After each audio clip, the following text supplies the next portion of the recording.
मेरे प्यारे मित्रों, आज हम बिहार में जनजातीय आंदोलन के दूसरा चरण पे बात करेंगे।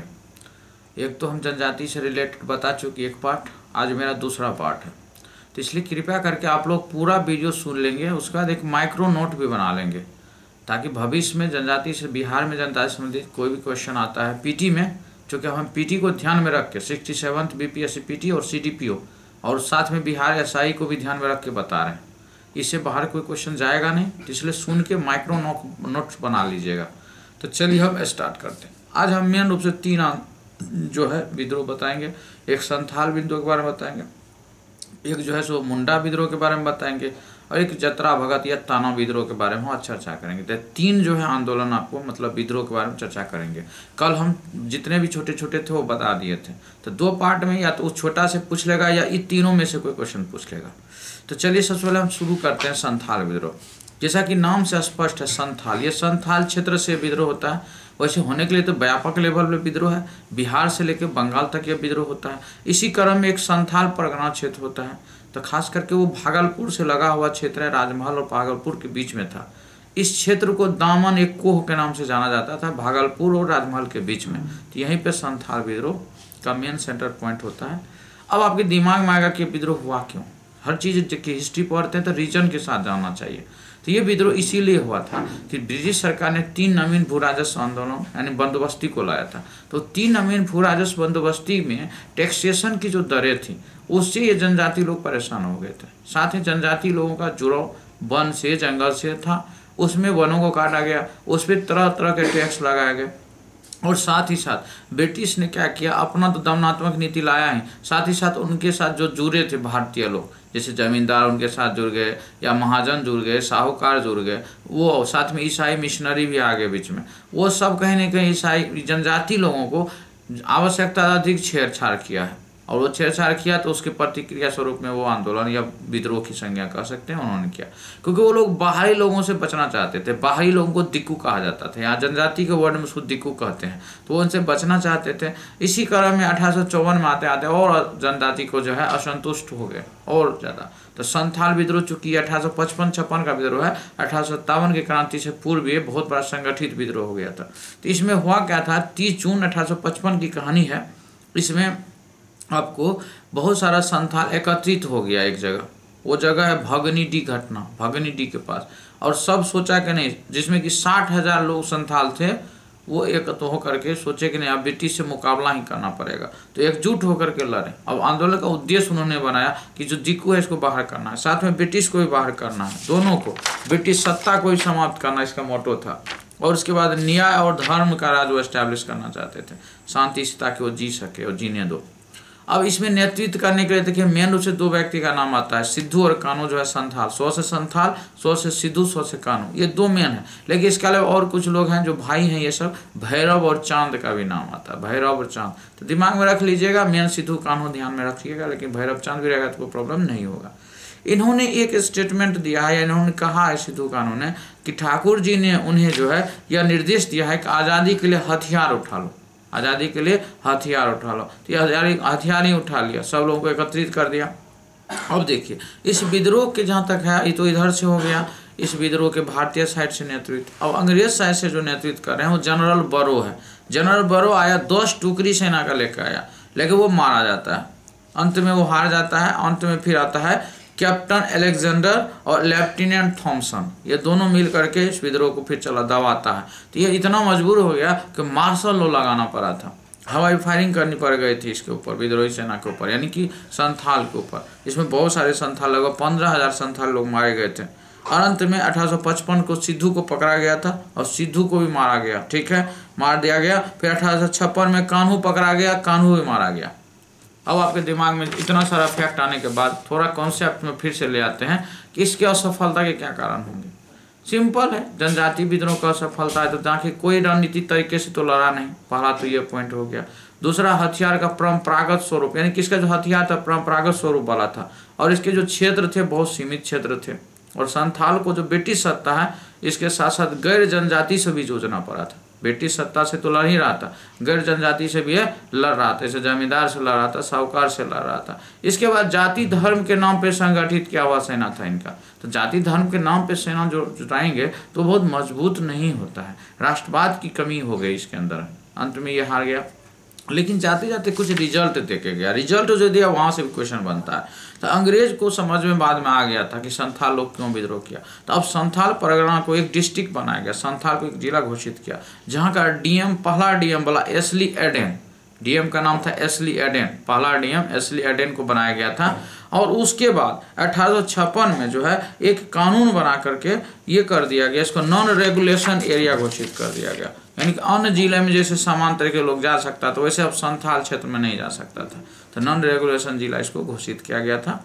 उसके बाद देखिए यही संथाल विद्रोह था जिसपे कार्ल मार्क्स ने बताए थे कि ये जो है मतलब 7 महीना चलने वाली युद्ध की एक मतलब युद्ध थी, जिसे 1856 में इसे आर्थिक शोषण के विरुद्ध, यानी कि इन्होंने बताया था कि जो विद्रोह हुआ था आर्थिक शोषण के विद्रोह हुआ था, जिसे कि दबाने में अंग्रेज को 7 महीने लगे थे। ये कार्ल मार्क्स के अपने नोट्स है, उसके नोट्स का नाम है नोट्स ऑफ इंडियन हिस्ट्री, इसमें उन्होंने कार्ल मार्क्स ने लिखा। इतना सारा इम्पोर्टेंट जो डाटा है आपको ध्यान में रखना है संथाल से रिलेटेड, और आपका क्वेश्चन बन जाएगा, कोई क्वेश्चन गलत नहीं होगा जो बताएं। बाकी और भी कई चीज़ें हैं जो मेंस के लिए पढ़ना होता है। आप चूंकि पीटी के लिए मैं आपको गाइड कर रहा हूँ तो मेंस का सवाल नहीं है कि बहुत डिटेल अभी बताएंगे। जिनको लगेगा बहुत डिटेल तो अभी डिटेल पढ़ने का समय नहीं है, संक्षिप्त में चीज़ों को पढ़िए, जो बता दिए उससे बाहर क्वेश्चन नहीं होगा, आप क्वेश्चन बना के देख लीजिएगा आपको बन जाएगा। उसके बाद अब नेक्स्ट विद्रोह पे आते हैं। नेक्स्ट है मुंडा विद्रोह। मुंडा विद्रोह का दूसरा नाम सरदारी लड़ाई भी है, और तीसरा इसी को उलगुलान विद्रोह भी कहते हैं। यानी 3 नाम हुआ, मुंडा विद्रोह, सरदारी लड़ाई बोलते हैं, उलगुलान विद्रोह बोलते हैं। उलगुलान का मतलब ये हुआ महान आंदोलन बोलते हैं, उलगुलान क्या बोलते हैं, महान आंदोलन। अब देखिए मुंडा विद्रोह का जो फेज है इतिहास में 1855 से लेकर 1901 ईस्वी तक है। 1855 से क्या है 1901 ईस्वी तक है। अब ये क्यों हुआ, ये भी रीजन है मुंडा का। तो मुंडा में वही सब कारण था, जो ब्रिटिश सरकार उसके एजेंट थे वो बहुत परेशान करते थे, शोषणमूलक व्यवस्था ले आया था। मुंडा में एक पॉइंट है खुदकुटी प्रथा, ये सामूहिक एक प्रकार का प्रथा था, सामूहिक खेती करते थे इसमें। इस प्रथा को अंग्रेजों ने छेड़छाड़ किया, इससे नाराज हो गया। और तीसरा 19वीं शताब्दी के आरंभ तक यह जनजाति अपने पारंपरिक सामाजिक और राजनीतिक ढांचे में शांतिपूर्ण ढंग से जीवन व्यतीत कर रहे थे, किंतु ब्रिटिश सरकार द्वारा इस व्यवस्था को समाप्त कर दिया गया। जब समाप्त कर दिया गया तो ये जो नवीन भू राजस्व व्यवस्था लेकर का है वो शोषण मूलक व्यवस्था हो गया। तो इनका जो अपना समाज था, अपनी परंपराएं, राजनीति थी, उसमें कहीं ना कहीं ब्रिटिश जो अपना वो इसकी शांति को भंग करने का प्रयास किया, इसका भी निगेटिव जो है इम्पैक्ट इसके ऊपर पड़ेगा। और उसके बाद हिंदू पुरोहित जो है और जमींदार इसको शोषण करेगा ही करेगा। इसके अलावा ईसाई मिशनरी आएगा, ज़बरदस्ती कहेगा कि ईसाई बन जाइए, इससे भी इनको नाराजगी पड़ेगी। तो इस तरह से ही हो गया। अब इस देखिए मुंडा विद्रोह का जो नेतृत्व कर रहे थे बिरसा मुंडा कर रहे थे। बिरसा मुंडा उस समय जब नेतृत्व कर रहे थे 20 वर्ष इनका जो है उम्र हुआ करता था। 20 वर्ष हुआ था तो इसका जन्म था, जान लीजिए इसका जो जन्म 1875 ईस्वी में हुआ था। रांची में एक जगह है चालकंद नाम है, रांची में चालकंद जगह, जो झारखंड के विद्यार्थी होंगे उनको जानना होता है। बिहार में इतना डीप में नहीं पूछेगा, बस रांची जान जाइए, क्वेश्चन बन जाएगा आपका। इसका जो निधन हुआ था 9 जून 1900 ईस्वी को हुआ था, और हैजा रोग से हुआ था, जेल में रहते हुए हुआ था, और गिरफ्तारी 3 फरवरी 1900 ईस्वी को हो गई थी। ठीक है, 3 फरवरी ईस्वी को गिरफ्तारी हुई, 3 फरवरी 1900 ईस्वी को, और जो इसकी मृत्यु हुई 9 जून 1900, मतलब फरवरी से जून जारी 4 महीना के बाद। और जो मरे थे सोते हुए पकड़ा गया था उसका जगह है चक्रधरपुर। हो सकता है बीपीएससी ने पूछ ले सोते हुए, तो सोते हुए चक्रधरपुर से गिरफ्तार हुए थे। उसके बाद देखिए रांची में इसको जो है वहाँ पे जाइएगा तो रांची में इसका जो है समाधि बना हुआ है, रांची में समाधि बना हुआ है बिरसा मुंडा का। ठीक है, अब बिरसा मुंडा देखिए सबसे पहले आरंभिक जीवन में जाएगा तो ईसाई धर्म के प्रभाव में आया, फिर वैष्णव धर्म के प्रभाव में आया, और बाद में मांस उन सब चीज़ भक्षण नहीं करने की प्रेरणा लेता है लास्ट में, क्योंकि अंतिम में लोगों को जो है नैतिक शिक्षा भी देते हैं। उसके बाद बिरसा का भी कहना था कि जो दिक्कू है, दिक्कू के खून से धरती को लाल करना है। जो बाहरी लोग हैं उनका मतलब खून रक्त जो प्रवाह होगा तो उससे क्या करना है, धरती को लाल करना है। ये इनका अपना खुद का स्टेटमेंट था, या बाद में घुमा फिरा को क्वेश्चन पूछ ले तो आपको माइंड में रखना है कॉन्सेप्ट। और एक पॉइंट ध्यान रखना है कि महारानी विक्टोरिया जो उनका जो है बर्थडे मनाया जा रहा था, ठीक है, 1898 में। तो एक बार बिरसा मुंडा को छोड़ा गया था, लेकिन बिरसा मुंडा जैसे जेल से निकले तो फिर से आंदोलन को क्या किया, संगठित करने लगे। और जब संगठित करने लगे तो फिर से इसकी गिरफ्तारी हो जाती है। और जो गिरफ्तारी होती है तो उसी में इसको 3 फरवरी 1900 ईस्वी में जेल में हैजा सिंह की मृत्यु होती है। तो ये मैं आपको बता दिया, कोई दिक्कत नहीं। मैंने मृत्यु तो 9 जून 1900 को मैंने बताया, लेकिन गिरफ्तारी 3 फरवरी 1900 मैंने बताया। तो ये जो है होती है, और उसी क्रम में 4 महीने के बाद इनकी मृत्यु हो जाती है। तो ये हो गया। अब इस विद्रोह का परिणाम देखिए, एक चीज तो आया, विद्रोह हुआ तो कुछ परिणाम तो निकलेगा। तो 1903 ईस्वी में क्या हुआ, काश्तकारी संशोधन अधिनियम पारित किया गया। काश्तकारी संशोधन अधिनियम जो पहली बार मुंडाओं के खुटखुटी पर था, जो सामूहिक कृषि की पद्धति थी, उसको मान्यता दिया गया 1903 ईस्वी में, यानी आंदोलन खत्म हुआ उसके बाद देखिए, बाद में छोटा नागपुर काश्तकारी अधिनियम पास किया गया 1908 ईस्वी में। ये बहुत इंपॉर्टेंट क्वेश्चन, इसको बीपीएससी ने पूछा हुआ है कि छोटा नागपुर काश्तकारी अधिनियम का पास हुआ 1908 ईस्वी में पास हुआ। अगर सपोज करिए बिरसा मुंडा नेतृत्व नहीं करते, आंदोलन नहीं होता, मूवमेंट या विद्रोह भी कह सकते हैं, मेनली ऐसा हो गया कि दोनों के बीच में पड़ गया है, कुछ विद्रोह कुछ आंदोलन टाइप का लगता है, लेकिन फिर भी हम मुंडा विद्रोह ही कहेंगे, ज़्यादातर सही रहेगा। तो 1908 में ये पास नहीं हो पाता छोटा नागपुर काश्तकारी अधिनियम, ठीक है। तो ये वाला इंपॉर्टेंट पॉइंट है, ध्यान रखिएगा। अब लास्ट वाला जो सेक्शन है वो ताना भगत आंदोलन है। तो ताना भगत आंदोलन जो शुरुआत हुआ है 13-14, वैसे 14 में शुरू होता है, लेकिन 13-14 रखिएगा ध्यान में। ऑप्शन देख लीजिएगा, 14 देगा तो 14 लगाना, इतना नहीं कन्फ्यूज करेगा, वो बहुत डिस्टेंस पर रहता है ऑप्शन। और इसके जो नेतृत्व करता है वो जतरा भगत है, लेकिन जतरा भगत जो नेतृत्व करता है उसको तुरंत अंग्रेज पकड़ लेता है। तो 1916 में इसकी गिरफ्तारी हो जाती है और जेल में डाल दिया जाता है। फिर इनकी जो मुख्य मांग है अगर देखिएगा तो मुख्य मांग ये 2-3 पॉइंट है, ध्यान रखिएगा। पहला है लगान न देने का आह्वान, क्योंकि पहला पॉइंट है लगान न देने का आह्वान, क्योंकि भूमि ईश्वर की देन है, ये इनका मानना है। लगान न देने का आह्वान क्योंकि भूमि ईश्वर की देन है, पहला तो ये पॉइंट हुआ। दूसरा, मनुष्यों में समता की बात क्या है, मनुष्य में क्या है, समता की बात है, तो मनुष्यों में समता।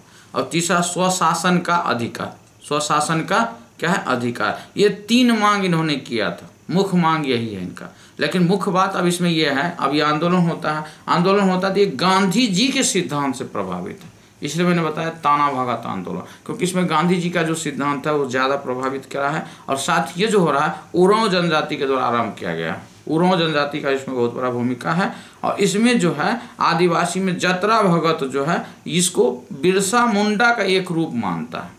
ये 3-4 पॉइंट आपको ध्यान में रख लेना है, ताना भगत आंदोलन का खेल खत्म है। अब ज़्यादा डीप में जाने का मतलब है फिर उसके मेंस में जाना होता है, मेंस का भी कोई मतलब नहीं है, उस डीप पे उतना पूछेगा नहीं, नॉर्मल डेट पूछ लेता है कि ताना भगत आंदोलन कब हुआ। तो 1914 आपको माइंड में रहेगा, मार दीजिए ताना भगत आंदोलन, नेतृत्व जतरा भगत कर दीजिए, ठीक है। 1916 में, यानी कि इसकी जेल में ही रहते हैं, जेल में डाल दिया जाता है। और जो मांग है जेन्यून मांग है, ऐसा तो नहीं कोई फर्जी मांग कर रहे हैं, सबकी समता की बात कर रहे हैं, बहुत अच्छा मांग है, स्वशासन का मांग कर रहे हैं, लगान न देने का आह्वान भी सही है इनका।